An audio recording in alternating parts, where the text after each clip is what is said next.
Kasinungalingan daw ang first article of impeachment? I did not make an assassination threat to the president. Sila lang nagsasabi niyan. Sila lang nagsasabi may assassination. Sila nagsasabi may assassin, may gunman. Next po, GDB. Not say that. So ano to AI generated?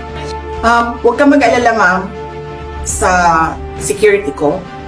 Kasi may kinausap na ako na tao.